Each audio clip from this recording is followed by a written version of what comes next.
All right, so we are back for another episode of Listening In on Lindsay. It's a video series where I share conversations I have with my professional peers. Networking is something I hear a lot of founders feel really ick about, which is unfortunate because our personal and professional networks have a world of opportunities that we're missing out on because we just don't know how to connect with people and do it well. So, let me introduce today's guest, Rebecca Waker, founder of Grow Perform. Rebecca and I haven't even spoken yet, so we'll be getting to know each other today. Rebecca helps growth stage companies succeed by focusing on their people. So, Rebecca, tell us more. What does that mean? Great question. It can mean a lot of things, which has been one of the things I'm focusing in at the moment is really refining my core services so I can talk about what value I'm actually delivering to founders and growth stage tech companies. But ultimately, the what I want to be known for and the difference I want to make for founders is to help their businesses get where they want them to go by focusing on their people, which is such an important asset that they have as an organization, as leaders.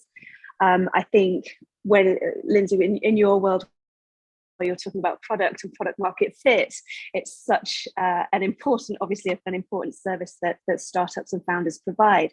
But once you've found that market fit, once you've acquired those clients and those customers, how do you actually organize your people around the work so that you can deliver those products to your clients and to your users?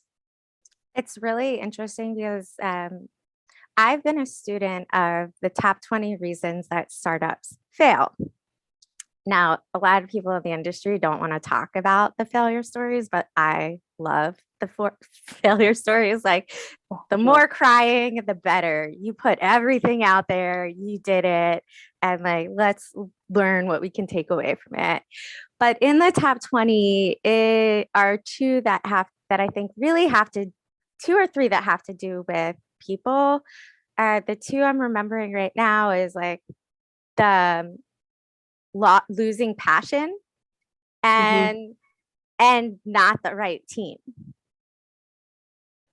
So I do love talking about failure, and those are the two pieces. And early on in my product market fit benchmarks, the first one I have benchmark is founder problem fit. Mm-hmm. So some people say founder market fit, but it's in there, which is like, why are you so passionate to solve this problem? And I usually tell people that if they can go out and do 20 to 30 user interviews that are each 30 minutes long, and they are listening for 25 minutes of those 30 minutes. So they are letting the other person talk for 25 minutes. If they can sit through 20 to 30 of those and listen for 25 minutes of the 30 minutes and still want to solve this problem, then I assume they have founder problem fit. Love it. I love it. Yeah, and I think you have to be that passionate. You have to have that drive and that enthusiasm to understand the problem, and then be able to help come up with those creative solutions that will really help get people through to the other side, for sure. Yeah. So then, when thinking about what you're doing with Grow Perform, what are the typical problems that you see that you just, want to squash for leaders? Um, there's a couple of things. I think,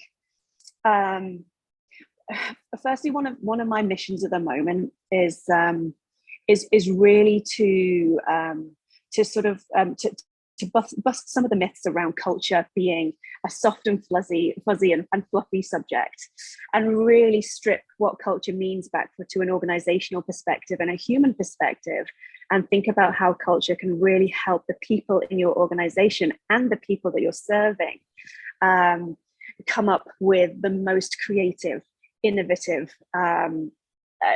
beautiful, elegant solutions, as a result of having a fantastic working culture and working environment that they're in. So I think sort of trying to turn culture into a hard metric is one of the challenges that I face on a personal level, trying to sell my services. But I also think that it's a good one for founders to be thinking about cracking as well, because I think your culture can become a strategic advantage. What does it look like when like the culture is not a strategic advantage, but a serious like disadvantage? Like what does that look inside a company? Like could you draw a picture of what that looks like for companies you work with? Yeah, I mean, well, some of the things that are easy for anybody to see from the outside looking in. Read a Glassdoor review of an Mm. organization that you work for with a terrible company, with a bad culture.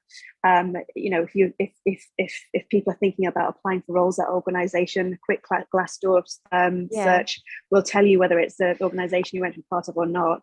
I guess if we're talking to founders with like Right. a 20-person company or a 10-person company in their growth stage, how could a leader of that company realize that the problem they're facing is a people problem that they could fix with Gotcha. your help? Gotcha.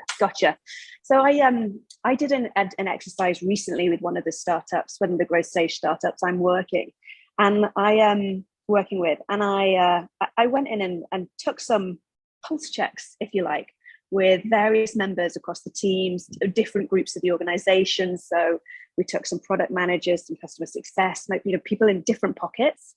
At different levels of the organization as well. Some people had been in since day one.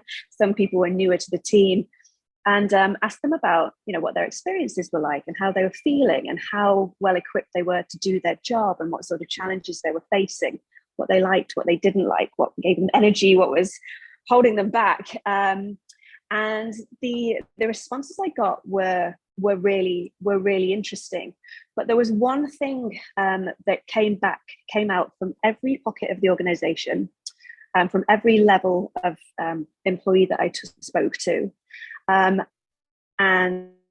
it was a total aha moment for the founder that I sort of reported those insights back to. None of the people within the groups that I spoke to, really understood what the North Star was, the strategic goals for that organization for the next year. And as a result of which, were kind of all going off and doing their own thing to a degree. Certainly their own objectives weren't necessarily, they didn't know whether they were strategically aligned to the direction of the business or not. So they were kind of muddling through. And as a result of, and then as another sort of knock-on result of that, they felt that their productivity was impacted, or their ability to be productive, because they just didn't know if they were working on the highest value work that was going to make the biggest impact to the organization and to their boss. Yeah, for sure. So sharing those, I like one of my founders, what she does, and she has, a yearly goals, but then she breaks down her OKRs by the quarter and makes sure that everyone on her team knows what those OKRs are. And they Yeah. do, I don't know if they're doing a monthly retrospective, but they do perform a quarterly retrospective to check Sure. in to where they are, so everyone Yeah. understands what they're working towards. 100%. And even taking it that little bit further and making sure that the people that you're working with, that their own personal OKRs on a more micro level align to those strategic OKRs, Mm-hmm. so that you're continuing to push in the same direction, whether Yeah. you're working on something to deliver that day or something bigger, a Yeah. bigger package of work. It keeps ringing in my ear about I had done some service design research and analysis work for a Fortune 50 company, evaluating the employee experience in their retail stores and what the company as a whole was doing to make it difficult for these retail employees to offer good customer experience. Mm-hmm. And the thing that just kept coming up over and over again is you being the company have to offer your employees the experience you want them to offer your customers, right? Mm-hmm. So I'm curious, for this founder, What was it that made them realize they needed to hire you before you came in, like before you did this work? Um, they were they weren't quite entering a period of hyper growth, but they were entering a period of high growth, certainly more significant growth than they'd seen historically. And I'm talking from the team, from growing from a team of maybe 10 people all sitting around one big desk, if you like, Right. to entering a more so their environment was changing from all being in a room together, partly pandemic driven as well, to being a more distributed team, a more remote team. So Mm-hmm. they were physically not, sort of less co-located than they had been before, but they were also bringing new people into the organization on a fairly regular basis. We're talking Right. a couple of people every month. And they knew that they were going to find it more and more difficult to make sure that those new people were just as connected Yeah. organically to the values and the mission. So that with where that's an easy thing to achieve if you've been in the organization day one, it's less so if you're coming in with a fresh pair of eyes. So Okay. they recognized that was an inflection point.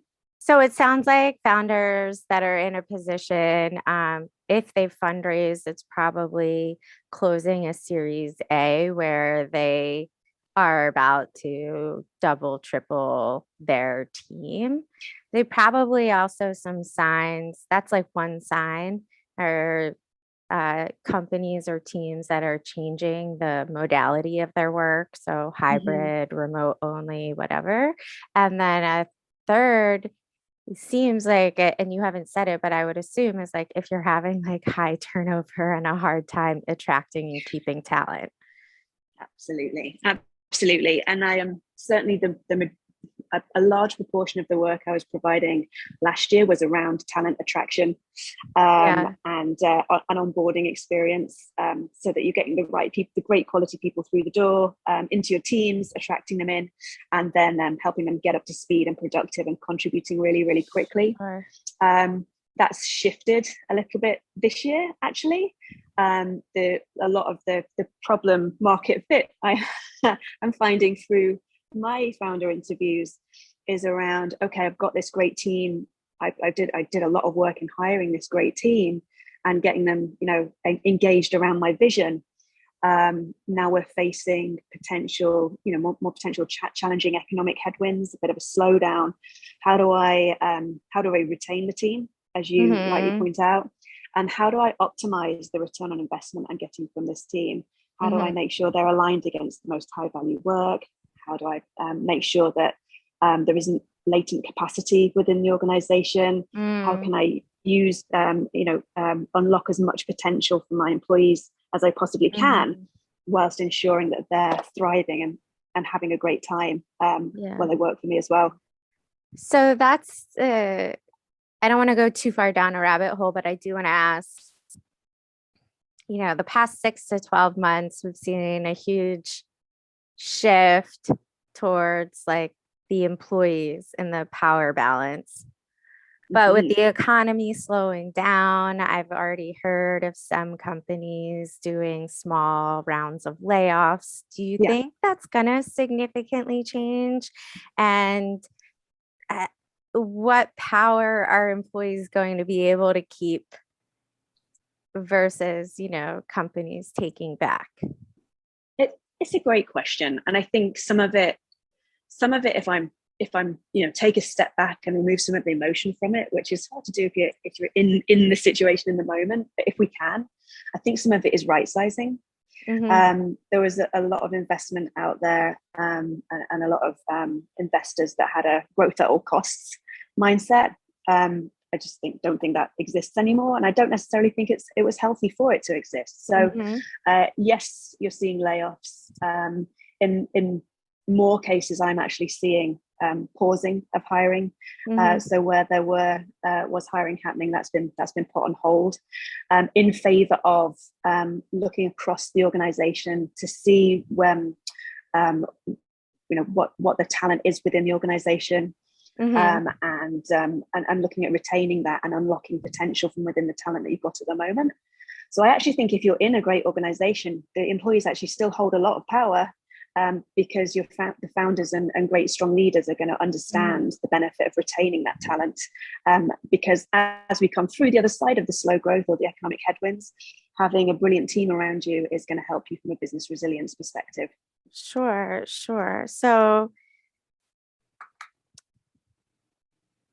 I have a few other questions for you. I want to do a quick aside to anyone that's watching this video, is that I'm taking notes on who I think or who I know would be interesting to introduce Rebecca to, so that at the end of the conversation, we can talk about next steps and see how we can help each other out.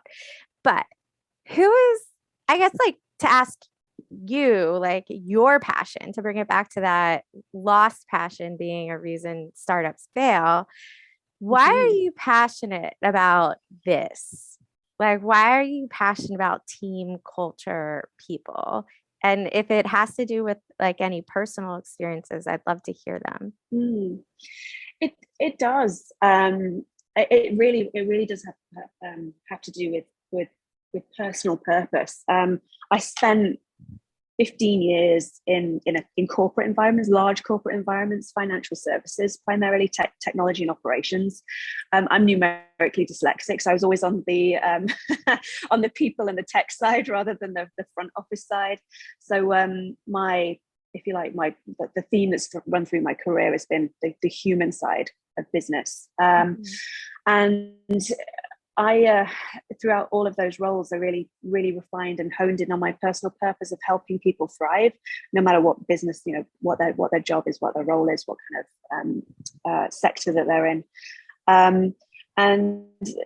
But I got to a point where I wanted to make more direct impact, and it's very hard to do. You're working in organizations of 50 to 80,000 people. So shifting sectors to startups, to growth stage companies, allowed me to work with organizations where I could see more of a direct impact. And then secondly, I have a true belief, firm belief, that there is a huge swath of untapped potential across the global employment market that has not been tapped into especially in the tech world and in the startup world. And if I can help some founders get more creative, get more innovative about the way they're solving their talent problems, and the way they're thinking about building their teams, and the way that they're thinking about introducing diversity to their teams and different ways of working, use of different modalities, not only is it benefits those founders, it actually has the potential to drive quite big social impact in those underserved talent communities, which also generally track to communities that may have a different level of privilege, maybe a different socioeconomic profile than San Francisco, for example. Yeah, I couldn't agree more. I wrote kind of a treatise 6 years ago now. I was reflecting on my career, and my passion has always been designing technology for people, and bridging that divide and enabling people, not necessarily replacing them, but enabling them to do more and do better. And one of the things that I came up with, I'm going to try to do this beginning of this treatise in a way that is short and sweet, but basically, the world's largest problems aren't what you think, as far as, access to water, famine, climate change, religious warfare, whatever. It's actually that we have the talent and expertise to solve these problems.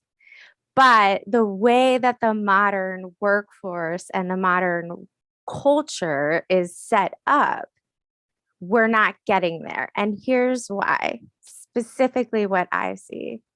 And the role of technology is very present. we have a mental health crisis, like around the Mm-hmm. world, particularly in the US. I'm sure Canada too, but we work to grind it out here.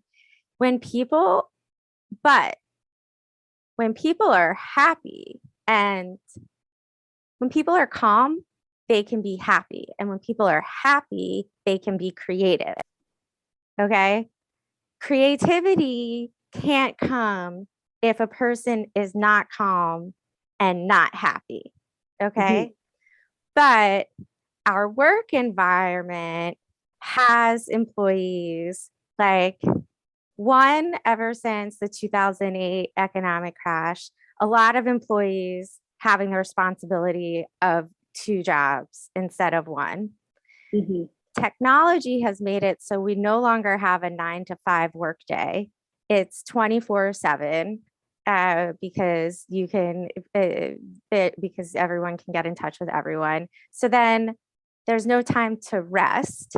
And the 9 to 5 was invented when Henry Ford realized that when he That's right. reduced his employees' work hours from 16 to 8, he actually got more productivity. So technology has now made it so that the 9 to 5 no longer exists, and we're back to working the way pre-Henry Ford's discovery. So it's no wonder that we're not inventing wheels in boardrooms anymore. And like we're not solving these huge problems because everyone is stressed about losing their job, not paying the bills, health insurance, etc. So that's kind of how, and I see that technology really plays like a huge role in it, not just the technologies that make us available, but the internal operating systems of many companies have not been designed for the people that use them. They've been designed by whatever CFO and CTO that decided to purchase them. Mm-hmm. And yeah, so I think that leaves most of our workforce largely unhappy. Well, and the numbers around the Great Resignation would back that up, right? Yep. Yeah. I don't know that everyone connects it to the technology the way that I do, but like I do see really poor user experience design and really the lack of investment in human computer interaction at like enterprise software level as a Mm-hmm. huge driver that is making it like harder for people to do their jobs and more stressful to do their jobs. Yeah, it's such an interesting point, Lindsay, to dive into, because one of the pieces of work I worked on specifically last year was with an organization who were branching out into new jurisdictions from a team building perspective. So for the first time, they were having teams outside of the US and outside of Canada, different time zones. Mm-hmm. And one of the pieces of work we did was to assess, okay, so what are the tools and the platforms that they're using to in order to get their work done, the enterprise tools, if you like, and are they fit for purpose when you're shifting, you're passing work across time zones or across teams, or are they a risk of actually slowing the process down and causing more stress and Sure. and quashing productivity, and therefore probably quashing creativity and innovation as well at the same time. Yeah, basically that's happening But that's across companies of all sizes. yeah, and you've got the luxury, inverted commas, of doing it when you're building teams from scratch or from day one, or from very early stages. But when you're in those big enterprise organizations, it becomes very hard to retrofit those decisions once they've been made. Yeah. Yeah. So a lot of the founders I work with are pre-seed, seed level. So uh, managing teams of contractors less than full-time employees. So I'm curious, like, what can those founders be thinking about now so that they can avoid some of the common pitfalls later when they start hiring Yeah, full-time I employees? I think a great place to start is is how clear is your vision, and how clear are your values, and because you need something that people can get behind and understand and connect with, from a what's got to get done and how are we going to do it perspective. And I think one of the myths I try to bust is that those cultural or values discussions, strategy sessions are something that take a huge amount of time or investment or bringing consultants in or whatever. No, you can get started on those sorts of things within 30 minutes, and they make a huge difference. And it doesn't take long to start bouncing them through your organization and making them real for people. So that, again, you can align people behind the right work, and they understand the contribution that you want them to make, and they understand the sort of like the cultural operating system, if you like, for delivering that work as well. People want to know what to expect when they start a job with you. Yeah, for sure. Yeah. Why are we here? Yeah. Why are we here? I know I've been asking you a bunch of questions. Do you have any questions for me? Yeah, I would love to. As you said, this is the first time we've really met, so I would just love that basic question of how did you get how did you get started? What was really that moment where you said, right, I need to be at the forefront of this organization because there's a change I need to make? Yeah. Okay. Interesting. Yeah. So, where do I even start? My typical like backstory that I let everyone know is that I started designing software in 2002 when I was studying engineering in college. I got hooked on this idea of designing technology for people. I also was obsessed with being an entrepreneur and startup founder. And I went to Silicon Valley in 2005 with a twinkle in my eye, just huge startup dreams. I executed the startup blueprint, like hacking on the weekends, looking for tech founders, like pitching at pitch competitions. I had stories written up about projects I worked on, and TechCrunch and NBC Bay Area and SF Gate. And like, you could say I was really doing the thing. Everything that is still being sold to startup founders today in 2022. Yet, like, none of it worked because none of that is about making money and having a business. And so I left Silicon Valley with my tail between my leg in like the beginning of 2010, kind of feeling maybe I'm not cut out for it. But like I said, compulsive entrepreneur, for better or worse. I kept working on my own stuff, made my way to New York City. I worked, and the whole time I'm working full time in UX, product, business analyst roles, everything that covers the work that's like, this is what customers say, and this is what the engineers are going to build. You want to call that user experience? Cool. I've had like so many different job titles for the same function my entire career because they keep switching names. So in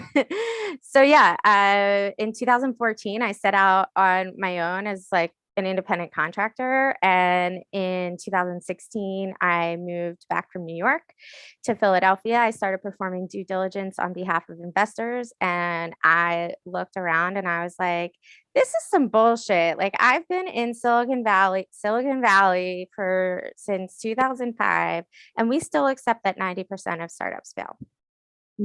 And on top of that, like, my dream that technology should be enabling human experiences is totally freaking possible. But I wrote the treatise at the same time that I did earlier. It's like, people are depressed. Like, I don't want to work a full-time job. These enterprise software systems that I've evaluated for different clients, like, and projects are so heavy-handed and make people miserable. Like, doctors are spending 4 to 5 hours a day sitting at computers instead of caring for patients because the medical health record systems are that poorly designed. That is ridiculous that we have let it go so far. So I got kind of angry. And on top of that, the average software project goes 3x over scope. So we've got all these like new non-technical founders coming into the Silicon Valley world. We're selling them a blueprint that I know that doesn't work. And they're being told to go hire software developers to build an MVP. And whether it's 5,000 that you're ready to invest or 50,000 to invest, 3xing that number is not cool. It's just like, that is not cool. So in 2017, I founded Labs, and Labs was and is a program product market fit for pre-seed startups. It's for your early stage founders. They could have an MVP or they're starting at an idea, but like the commonality is having a hard time connecting with customers, figuring out what the product roadmap should look like, basically getting a product into the market so that you can do lean startup, agile iterations on it and co-create with an actual audience. The number one reason startups fail is they launch to no market need, which means they build a product and then they can't find anyone that wants it. So I am like, let's co-create with your customers from the jump. So I created that in 2017. I delivered the content mostly individually until 2020, and then launched it as a group program. Did 3 cohorts in 2020, 2021, 2022. And then now in its final form, it's like semi-evergreen. Anyone can come sign up for the course and get access to a weekly Q&A with me so I can help them adapt the framework to what they're doing. And yeah, so that's what it is now. But basically, the short of it is I've been obsessed with designing technology for people since 2002. And that's a long time. And so that's why product market fit is important to me. Yeah. So you've been obsessed with the area. You got angry at the way other people were trying to solve the problem or not solving the problem, and the time that was being wasted by these talented people when they were being set up to fail. Amazing. Yeah. Thank you. So I love it. I love it. There's just like, yes, thank you. There's so much on my mind as like a business owner of the Labs program, and where it fits in the greater startup ecosystem, because there are so many accelerators and pre-accelerators and other programs for founders. And the reality is I've worked with tons of them. In fact, I have a great relationship with Techstars, and I will be with them for the summer, the August 2022 accelerator with Comcast, NBC Universal as a entrepreneur in residence. But most of these programs, actually 100%, all of these programs don't have this content on how to do product management and user experience in a lean, cost-effective way in the pre-seed seed stage. There's no one else has this content. So we will continue to fall flat on our faces if this content doesn't like get to more people. So that's my business challenge, is figuring out if I continue to go direct to founders or if I start working with accelerators to get this program as a way to augment what they're already doing. And the message that's come through a couple of times, and when you've got all so passionate about what you're talking about, what you're delivering, the impact you're making, is make sure you're building something that people will pay for. Yeah. And that feels like a message that's more relevant now than ever in a face of slower growth and lower investment. And let's say for a second, the fundraising world, the venture, let's specifically say venture world, there is going to be some right sizing of it, and the investment dollars are going to be less going into the fall and next year for however long this recession, if it happens, kind of does, whatever. I try not to listen too much to the news. It'll bring you down. Yeah. But the money that's going to be available is still more money than was available a decade ago. Okay. Yes. So we've been over the past few years investing more money than the 2000 internet busts, right? it's way more money than that. So if it right sizes, it's going to come down, but it's still going to be greater than what it was 10 years ago. And I will tell you, because while entrepreneurs are my focus, I perform due diligence on behalf of investors. I was part of the screening and recruiting for this upcoming Techstars Accelerator.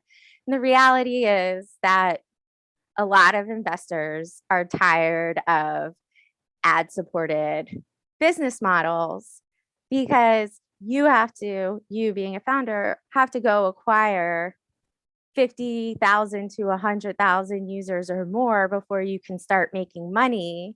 Mm-hmm. And that takes a really long time and quite a bit of money to do that level of user acquisition. It's not realistic. Mm-hmm. It's like, it's not realistic unless you have capital at your fingertips and the best Facebook ads person that that is out there, right? Mm-hmm. Mm-hmm. So interesting. This has been fantastic. Thank you for sharing those nuggets.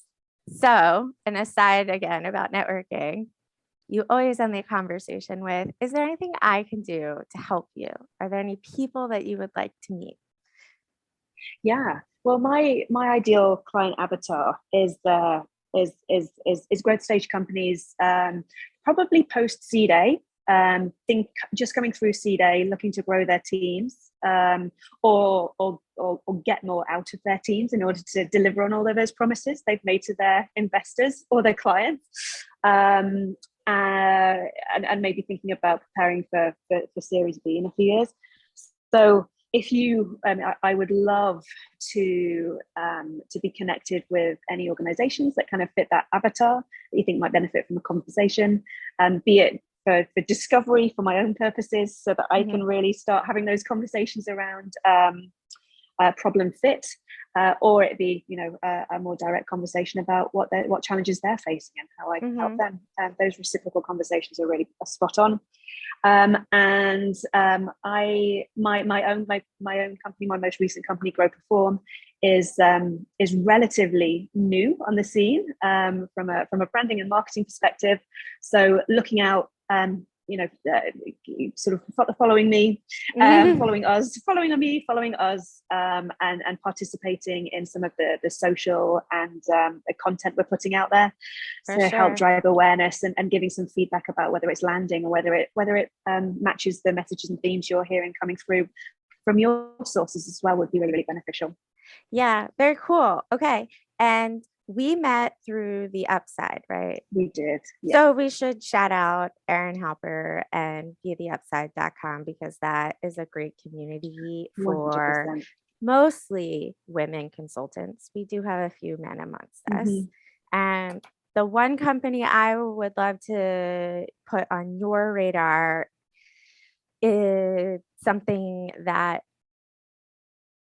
you might be able to do work with them. Some of your existing clients might want to adopt them, but the company is Hello Luna, and it's Hello LLUNA.com.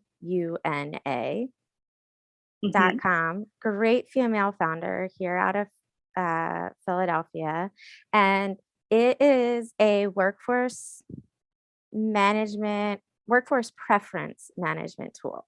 So use cases like teams deciding for the quarter, like when they're what days they're working in the office, which days they're working from home, which hours in the day they're really not available for meetings because maybe they're picking up a kid from school, stuff like that.